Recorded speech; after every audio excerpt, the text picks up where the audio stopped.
Rising Suns, episode 9. Tune in.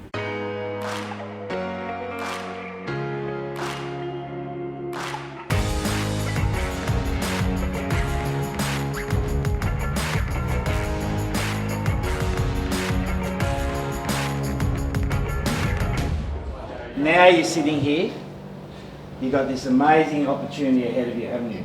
You can feel it, boys. And you've got an opportunity here to be a better player than you are now. Nice, yep, flush. Nice, yep. Nice, yep. Nice ball, flush. This is our second heat camp in Treviso. Very hot, warm. As we know, Japan is having a very late summer. So it's predicted that September particularly is going to be hot and humid. So we trained yesterday in, I think it was about 32 degrees and about 60% humidity, so it was quite a testing period for the players.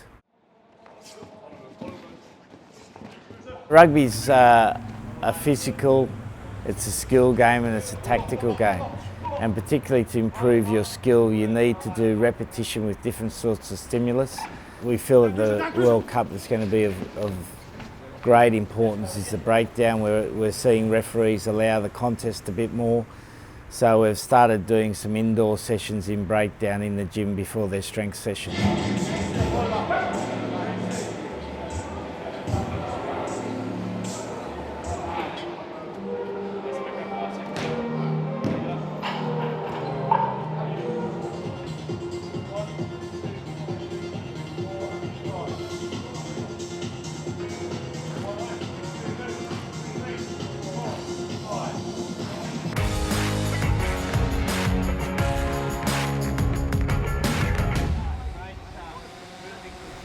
So generally in any period of time we work in 3-day blocks. The first day where we try to install some tactical ideas or a different play. The second day we'll run that with a bit of pace but not with much opposition, and then the third day we'll try to do that particular area which we call game training under fatigue. So the morning of game training, for us it's the most important day of the week other than game day.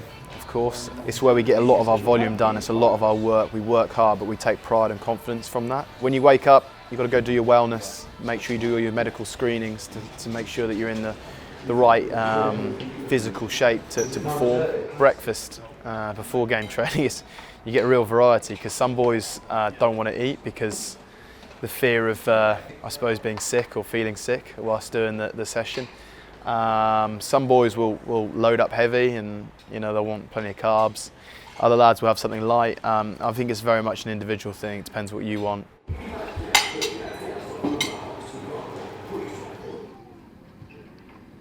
Let's be out. Come on. Let's be out. Get her up. What is Lenny doing? Once you get game training, you've got a bit of an opportunity to activate yourself, get your body moving in preparation for a thing that we call pressure fit. It's an opportunity to put us under duress straight away before we actually go into the actual game training in terms of ball in hand and things like that. So for us backs, we'll do 10 60s with not a lot of rest. Then from the back of that, you'll then walk and you'll go into your teams. We find out our teams the morning, who we're with. So I was with Jamie George, Billy Vunipola and Dan Cole yesterday. We then have about a minute's rest after completing our 10 reps. We go meet in our sections, in our teams. At this point, you're breathing heavily. You are under fatigue, and your body is trying to find a way of coping with the level of stress. So you do down ups. You run to every line. You do a different exercise in each line, length of the pitch, and then repeat coming back.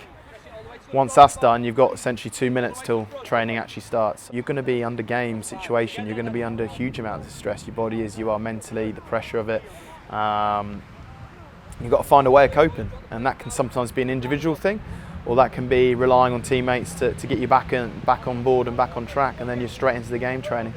Ready? Down!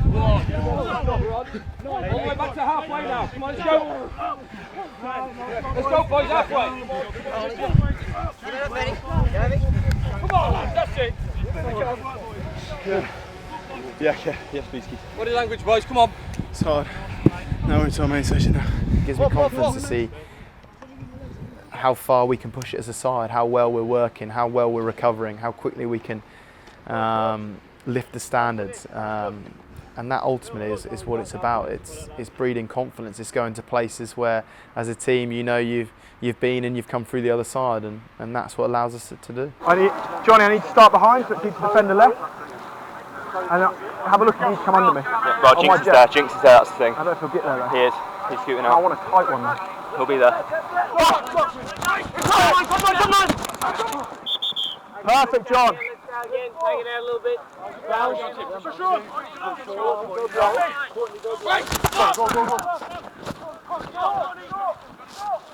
Yes, John!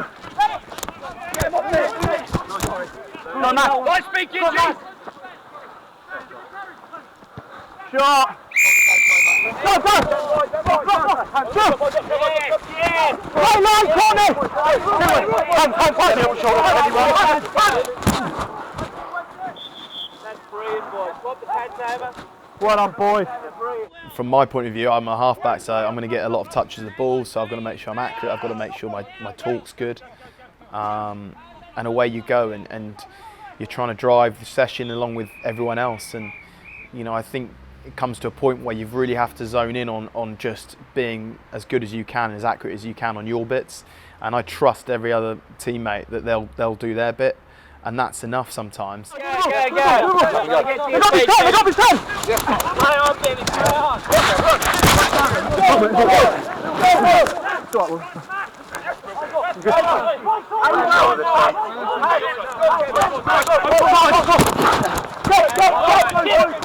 Around the corner, well done, Billy!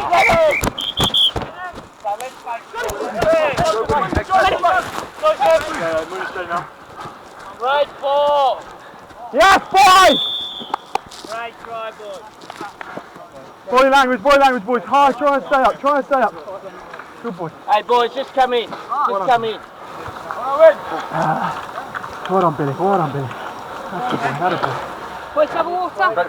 Curry, awesome. Of course, it's an opportunity to work very hard, and of course, it's an opportunity to put us under a huge amount of fatigue then leading into session, but it's also about creating bonds. And once it's finished, everyone's getting around each other. Everyone's trying to G each other up. When the whole training's complete, everyone's getting a little high five, getting a little low five, just letting each other know, like, well done, mate, because ultimately what I'm going through, the guy next to me is feeling exactly the same. To be able to execute like we did sometimes under that amount of fatigue, under that amount of pressure, when we're going at each other properly, it's good, boys. And that unity and that camaraderie in rugby is what's so unique and special, and that ultimately that's what you crave. And it's bizarre. I think once you're done, you probably miss those sessions because of that unity that you do get from them.